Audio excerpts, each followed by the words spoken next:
Hello, welcome on my channel Wolf Aqua, your channel about horticulture, aquaponics and aquaculture. And in this episode I'm going to show you how I completely reorganized my system of the school aquaponics system, and what I've done there I'm going to show you now in this video, and let's go.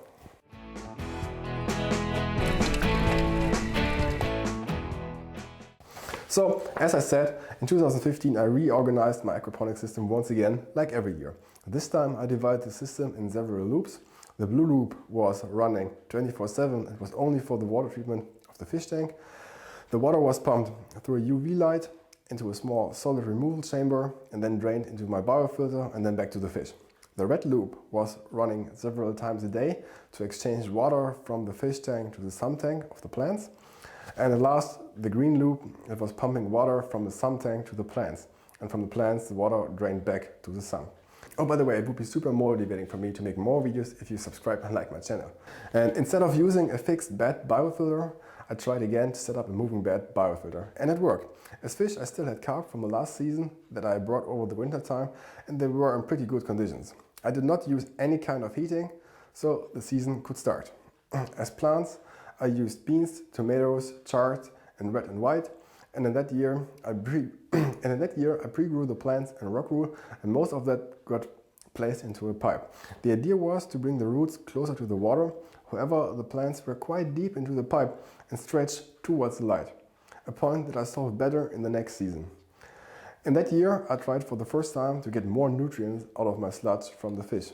In an academic language, I tried to mineralize the fish sludge to bring more nutrients in a dissolved form, or in a form that is available for the plants. I approached the topic of sludge mineralization very simple. I just collected all my wastewater from my small sedimentation chamber and let it sit there in a former rainwater bucket.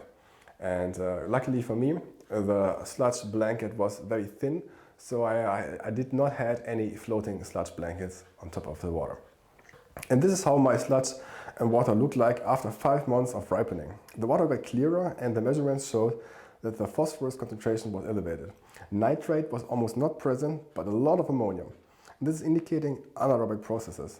About how that all works together, I'll explain in another video about the nitrogen cycle. The clear water of that tank, or let's say the supernatant, I used to fertilize my system, but only in very small quantities at the time to prevent any harm to my fish.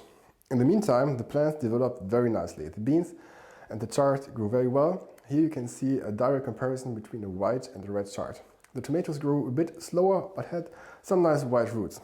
It's very important to check your crops frequently for pest or any kind of disease. So I highly recommend to check your plants or your crops at least once or twice per week for a few minutes. If you have a hectare, like 10,000 square meters, you should take at least half an hour every week to check your plants. And there, it's very advisable to have a small magnifying glass with you that you really can look very careful at your plants, because as earlier you identify a pest or a fungus or whatever is actually eating from your plants or from your crop, as better you can handle it, or as better you can work against the pest. However, I think it's unlikely that you have a season without any bugs. If so, you are lucky, but usually that's not the case. So also here in that year I had to deal with quite some aphids living on my beans, but I treated them with kind of a neem oil product, and that worked very well. So the aphids pretty fast died off. However, the beans had quite some nice pods, and we harvested a lot of chard. Unfortunately, one of my beans didn't make it. I guess a fungus took over the root system, and that's why the roots look so brown. Here, for comparison, how healthy roots look like from a tomato.